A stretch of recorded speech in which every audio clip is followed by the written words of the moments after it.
Salut les amis, ici Yves et bienvenue dans cette vidéo durant laquelle je vais expliquer avec un français primaire le modèle économique de Sayru. Car pour moi, tant que vous n'avez pas compris le modèle économique, alors il vous sera très difficile de réexpliquer le business à quelqu'un d'autre. Peut-être vous avez besoin de recruter de nouvelles personnes. Peut-être on vous pose souvent des questions, mais vous avez du mal à répondre. La première des choses d'abord, c'est de maîtriser au bout des doigts le modèle économique. Et dans cette vidéo, je m'en vais vous expliquer de manière basique sur quoi repose le business de Sayru. Mais avant d'entrer dans le vif du sujet, je t'invite, si tu n'es pas encore abonné à la chaîne, de t'abonner. Aime la vidéo s'il te plaît déjà, active les notifications afin d'être toujours alerté des prochains contenus que j'ai à publier sur cette chaîne. Parlant du modèle économique de Sayru, il est tout simple.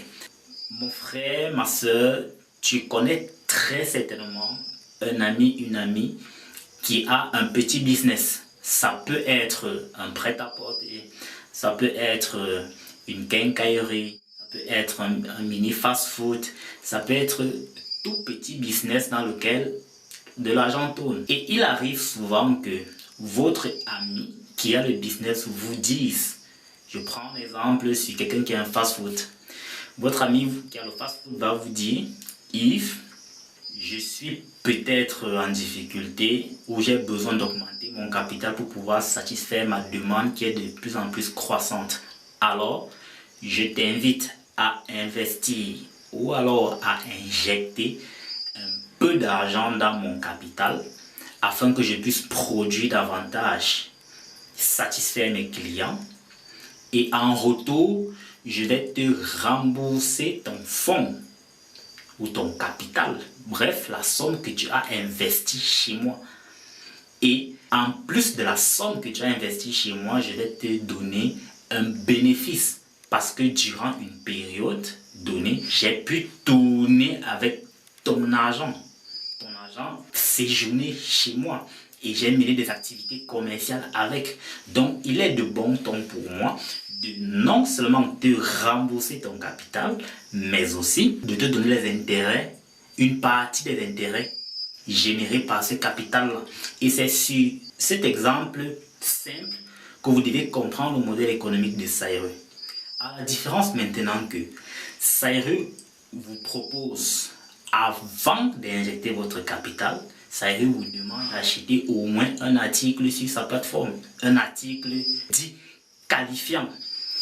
Il vous qualifie à devenir partenaire Sayru. Il vous qualifie à pouvoir injecter du capital dessus. Dans l'exemple du fast-food, ce qui vous a qualifié, c'est peut-être votre amitié avec la personne. Mais ici, comme c'est un site d'e-commerce, exactement tel que vous connaissez les sites d'e-commerce, Amazon, Alibaba, Jumia, Pinduoduo, etc. Vous êtes désormais qualifié parce que vous avez acheté un produit d'une certaine valeur. Vous êtes libre de continuer à faire des achats sur ce site d'e-commerce ou alors de vous en aller ou alors de revenir dans 2 ans, dans 3 ans quand un autre article vous intéressera sur le site. Aussi simple que ça. Maintenant, étant déjà partenaire, vous avez donc la possibilité d'acheter dans cette plateforme des produits non seulement en détail mais aussi au prix de gros. Ça veut dire quoi? Un stylo qui coûtait à la base 10 $, au prix de détail, vous avez la possibilité désormais d'acheter le même stylo au prix de gros, en bénéficiant de 60% de réduction. Pourquoi on vous donne la possibilité d'acheter au prix de gros? Vous êtes peut-être un détaillant, vous souhaitez peut-être aller revendre les stylos, vous souhaitez peut-être offrir d'autres stylos à d'autres personnes, on ne sait jamais.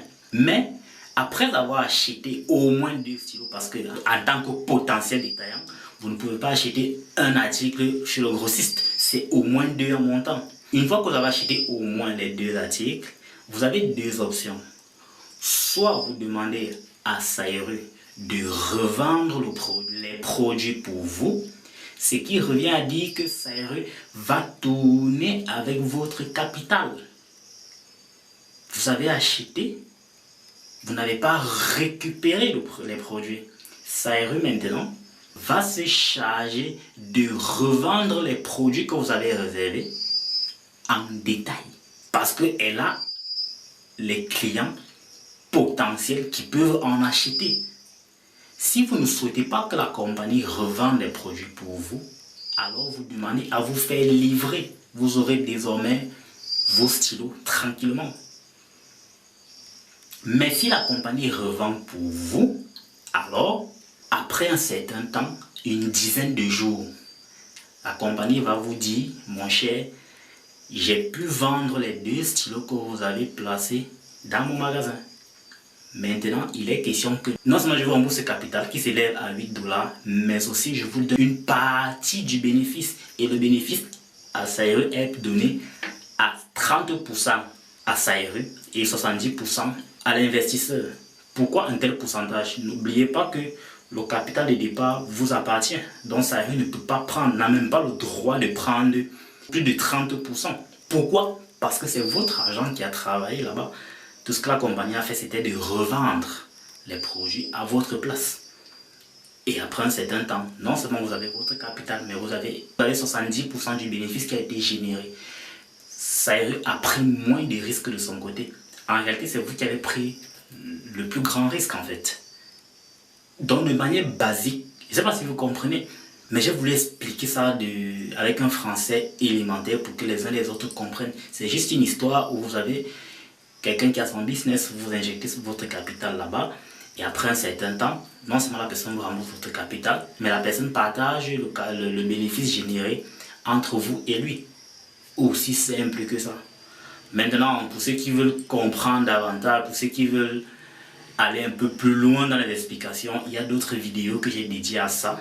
Mais celle-ci c'était juste pour prendre un exemple basique afin que les uns les autres comprennent. Et à partir de là, ces personnes pourront réexpliquer à de nouveaux prospects, à de nouveaux membres, etc. Bref, éduquer leur team. J'espère que cette vidéo t'a permis de comprendre sous un autre angle le modèle économique de Saïru. Si tu as encore des questions là-dessus, pose-les-moi en commentaire. Je me ferai un plaisir de te répondre. Quant à moi, je te donne rendez-vous à la prochaine vidéo. Ciao.